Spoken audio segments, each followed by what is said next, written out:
Você está no canal Revelação da Palavra Peniel. Eu sou o irmão Carlos César Martins, de Goiânia.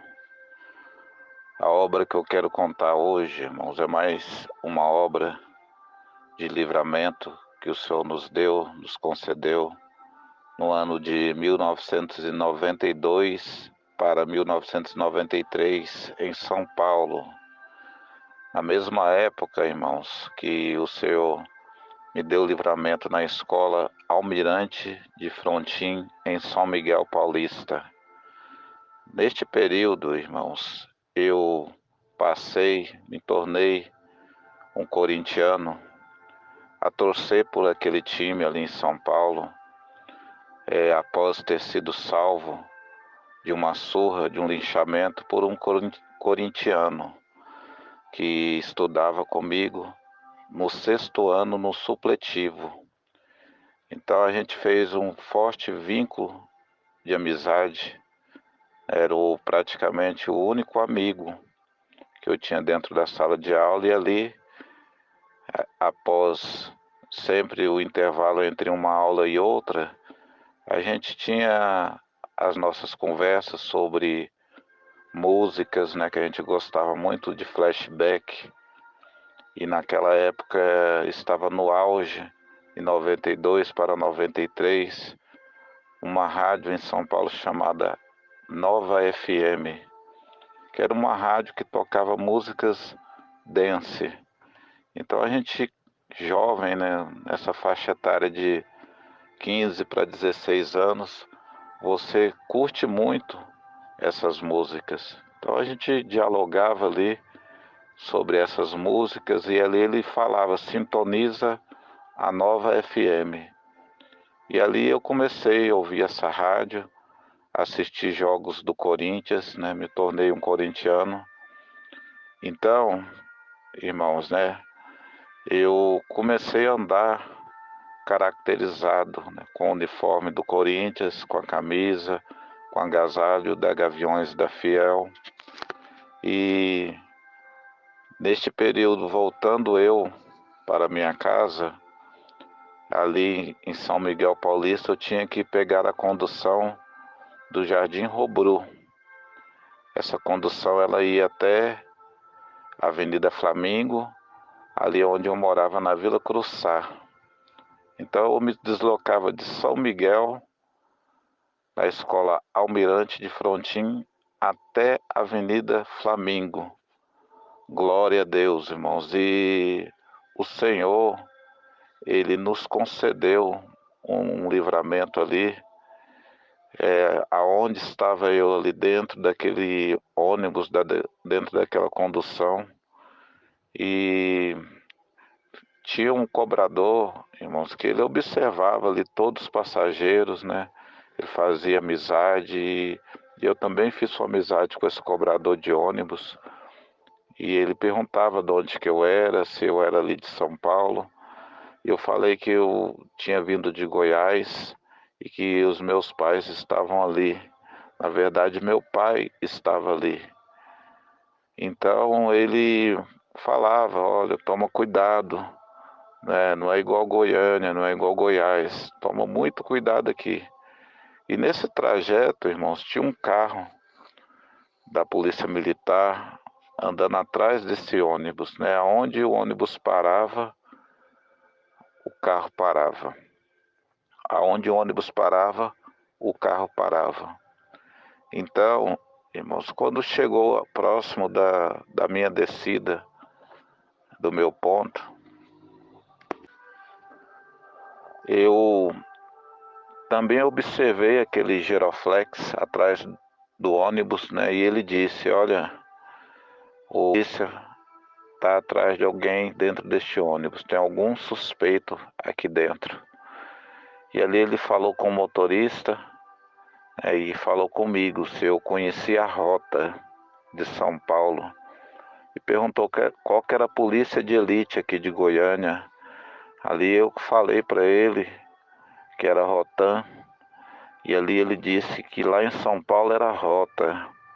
Então, irmãos, eu fiquei ali, né, naquela expectativa, né, de ver quem ia ser abordado, né, qual era a pessoa, até que o ônibus não estava muito cheio, porque era noite, era aproximadamente por volta das 23 horas. Então foi um trajeto curto de 20 minutos, e quando eu cheguei ao ponto que eu desci, estava eu com o agasalho do Corinthians, com a touca, com a calça. E quando eu desci daquele ônibus, que aquela viatura se aproximou perto, não sei eu se era viatura da rota ou não, irmãos, porque era um Opala na época, de 92, era um diplomata. Então eu sei que era a polícia militar. Então ele gritou parado, mão na cabeça.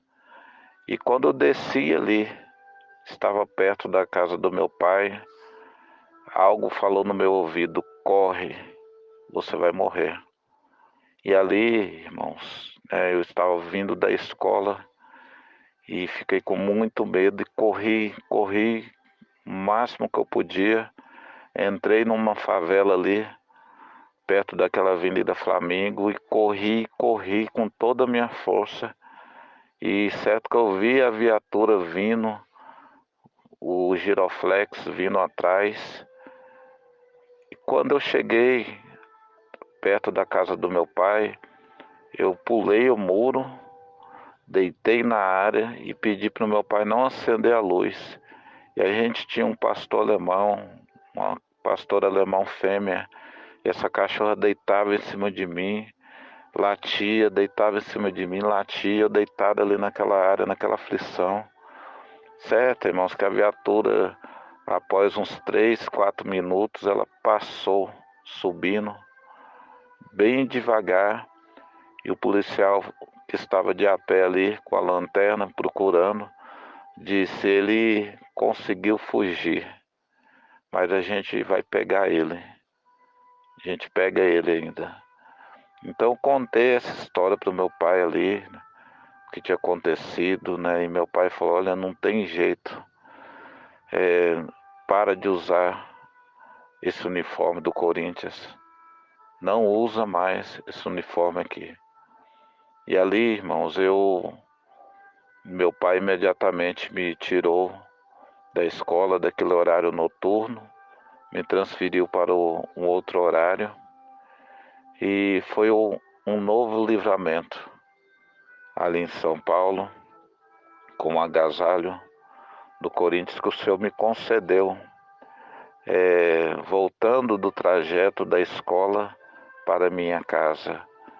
Então, o que eu quero dizer com isso? Que todos os dias, isso são os livramentos que eu lembro, irmãos, né? Quando eu tinha 10 anos, 8 para 10 anos, o diabo ele sugeriu, quando você tem um amigo imaginário, irmãos, uma criança, quando você vê ela brincando sozinha e vê ela conversando, com um amigo imaginário, toma cuidado, irmãos, porque pode ser um demônio se fingindo de amigo, se transfigurando como uma criança para levar o seu filho ou a sua filha à morte. Então eu tinha aquele amigo imaginário dentro do meu quarto que sugeriu que eu enrolasse uma corda, o varal de pendurar roupa, no meu pescoço e pulasse, irmãos, da cama de beliche. Mas o anjo do Senhor me segurou ali, e aquela corda veio se arrebentar e o meu pescoço ficou intacto, irmãos. Só ficou a marca para comprovar que realmente eu tinha pulado ali. Então ficou a marca roxa, meu pescoço ficou todo roxo e eu não sabia o que tinha acontecido. Depois de alguns dias que eu fui lembrar que era esse amigo imaginário. Então, Deus nos livra todos os dias, irmãos. Todos os dias o Senhor nos livra da morte, de uma sentença, de um acidente, de uma bala perdida. Todos os dias, irmãos, tem um anjo ao nosso redor, porque quem está ao nosso derredor é o adversário que runge como um leão, irmãos, para nos tragar. Mas bem na nossa frente, no nosso lado, tem um anjo do Senhor com a espada de fogo desembaiada para enfrentar o inimigo da sua vida, para não deixar que ele toque em você, para não deixar ele fazer um mal.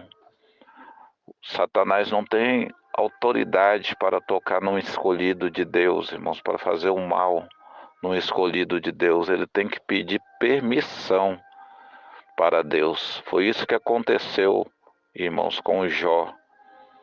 Satanás teve que pedir permissão para tocar nele. Posso tocar nele? Pedir autorização para Deus, e Deus deu a autorização com limite. Toca, mas a vida você não tira. E hoje o que eu quero falar por esse testemunho, por esta palavra, mesmo que Satanás tenha tocado na sua vida, tenha te ferido, te machucado, te humilhado, tenha te lançado no mundo do vício, no mundo da prostituição, no mundo das drogas, saiba que você ainda está respirando, que Deus ainda é dono da sua vida e que Ele é capaz e tem poder de revogar essa sentença que foi dada pelo diabo, de mudar essa sentença, de reverter esse quadro. Basta você crer e clamar. Clame e o socorro virá. Deus dará ordem aos anjos a seu respeito. Está escrito no Salmo 91, irmãos, que o Senhor dará ordem aos anjos a vosso respeito. E foi dada uma ordem do céu para o Senhor, para você que está ouvindo esse testemunho, que está ouvindo essas maravilhas de livramento.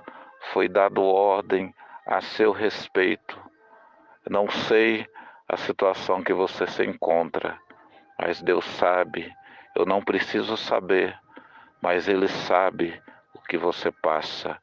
E Ele tem poder para te absolver de uma sentença, para reverter o seu quadro, para te abençoar nesta terra, para que você seja feliz. A felicidade, irmãos, se encontra em Jesus Cristo, no Espírito Santo.